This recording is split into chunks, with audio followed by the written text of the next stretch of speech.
શરૂ ક્યારથી કરવાના છો? ટૂંકા ટાઈમમાં કરી દેવું છે. હા, તો અમારો જવાબ ડિપ્લોમેટિક આન્સર, ટૂંકા ટાઈમમાં. તમે મને અવધિ આપો. 7-8 દિવસમાં ચાલુ કરશે. અઠવાડિયા પછી, હા, 10 દિવસ પછી. હા, 8-10 દિવસ. બરાબર, 10 દિવસ પછી શરૂ કરશો. અને 1 વર્ષની અંદર કે હા, 1 વર્ષમાં. 1 વર્ષની અંદર. ક્વોલિટી સાથે કોમ્પ્રોમાઇઝ ના થાય કેમ કે આટલું મોટું બજેટ અને આ સિટીનો મેઇન વિસ્તાર છે, કનેક્ટિવિટીનો મેઇન વિસ્તાર છે, એટલે એમાં ક્યાંય કોમ્પ્રોમાઇઝ નહીં રાખતા. સીએમ સાહેબનું દરેક વખતે અમને આ જ બધું કેબિનેટમાં યાદ કરતા હોય છે કે કોઈ પણ બાબતે કોમ્પ્રોમાઇઝ નહીં. બરાબર,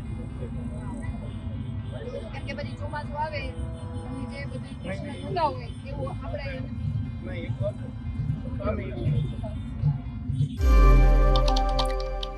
આમ તો ભારતીય જનતા પાર્ટીના ઘણા બધા એવા ધારાસભ્યો છે કે જે લોકો અધિકારીને કડક સૂચનાઓ આપતા હોય છે. કદાચ કોઈ પણ પ્રજાના કામ ન થતા હોય તો પછી અધિકારીને ઉપર પોતાનો ગુસ્સો છે એ પણ ઠાલવતા હોય છે. ત્યારે હવે આવો જ એક કિસ્સો સામે આવ્યો છે જામનગરમાંથી. રીવાબા જાડેજા જે મંત્રી છે એમના દ્વારા પણ હવે કામ બાબતે થઈને અધિકારીને કડક સૂચના આપવામાં આવી છે. આજે આ વિષયને લઈને વિગતે વાત કરીએ. નમસ્કાર, હું હંસિની અને તમે જોઈ રહ્યા છો નિર્ભય ન્યૂઝ. એક તરફ ગુજરાતના રાજકારણમાં ગરમાવો આવ્યો છે અને બીજી બાજુ મંત્રી રીવાબા જાડેજા છેલ્લા ઘણા સમયથી ચર્ચામાં રહે છે. આમ તો રીવાબા જાડેજા જ્યારથી મંત્રી બન્યા છે ત્યારથી તેમની ચર્ચાઓ વધી ગઈ છે, પરંતુ હવે રીવાબા જાડેજાએ અધિકારીઓને કડક સૂચના આપી છે. આ વિષયને લઈને વિગતે વાત કરવામાં આવે તો જામનગરમાં શહેરના પ્રથમ 6 લેન રોડનું ખાતમુહૂર્ત રાજ્યમંત્રી રીવાબા જાડેજાના હસ્તે કરવામાં આવ્યું હતું. આ જ સમયે રીવાબા જાડેજાએ કોન્ટ્રાક્ટર હસમુખભાઈને કામ બાબતે કડક સૂચના આપી હતી, તેમજ 1 અઠવાડિયામાં કામ શરૂ કરીને 1 વર્ષની અંદર કામ પૂરું કરવાનો કોન્ટ્રાક્ટર પાસેથી વાયદો કરાવ્યો છે. ખાસ કરીને આ વિષયને લઈને વાત કરવામાં આવે તો કોન્ટ્રાક્ટર અને ફરજ પર હાજર અધિકારીઓને ગુણવત્તામાં કોઈ પણ પ્રકારનું સમાધાન ન કરવા માટેની પણ સૂચના આપવામાં આવી છે. રીવાબા જાડેજાએ કોન્ટ્રાક્ટર ને પૂછ્યું કે કામ ક્યારે શરૂ કરશો, તો જવાબમાં કોન્ટ્રાક્ટરે કહ્યું ટૂંક સમયમાં જ કામ શરૂ કરી દઈશું. જે બાદ રીવાબા જાડેજાએ હસતા હસતા એવું પણ કહ્યું કે આ તો અમારો જેવો ડિપ્લોમેટિક જવાબ છે, મને તમે સમય આપો કે ક્યારે કામ શરૂ કરવામાં આવશે ને કેટલા વખતમાં આ કામ પૂર્ણ થઈ જશે. એટલું જ નહીં, રીવાબા જાડેજાએ ભારપૂર્વક એવું પણ જણાવ્યું હતું કે શહેરી વિકાસ માટે આટલું મોટું બજેટ ફાળવવામાં આવ્યું છે ત્યારે કામ ઝડપી અને ઉચ્ચ ગુણવત્તા સાથે થવું જોઈએ. એટલું જ નહીં, શહેરનો આ મેઇન વિસ્તાર છે, ખાસ કરીને એવું પણ કહ્યું છે કે ગુણવત્તા બાબતે પણ કોઈ પણ સમાધાન કરવામાં નહીં આવે. રીવાબા જાડેજા જે મંત્રી છે અને જે અધિકારીની વચ્ચે આ વાતચીત થઈ છે, સૌથી પહેલા તો એ દ્રશ્યો ઉપર પણ નજર કરીએ. શરૂ ક્યારથી કરવાના છો?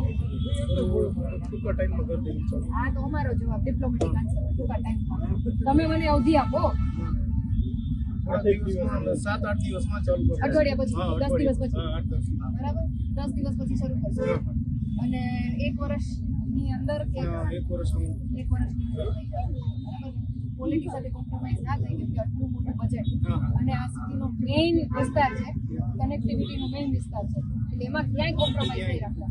સીએમ સાહેબનું દરેક વખતે અમને આ જ બધું કેબિનેટમાં યાદ કરતા હોય છે કે કોઈ પણ બાબતે કોમ્પ્રોમાઇઝ નહીં.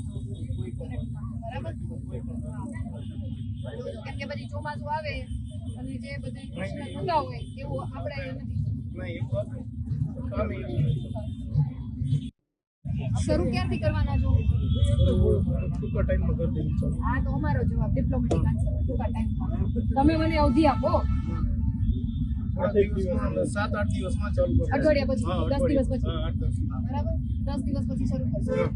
અને 1 વર્ષની અંદર કે હા, 1 વર્ષમાં. 1 વર્ષની અંદર. બરાબર, ક્વોલિટી સાથે કોમ્પ્રોમાઇઝ ના થાય કેમ કે આટલું મોટું બજેટ અને આ સિટીનો મેઇન વિસ્તાર છે, કનેક્ટિવિટીનો મેઇન વિસ્તાર છે, એટલે એમાં ક્યાંય કોમ્પ્રોમાઇઝ નહીં રાખતા.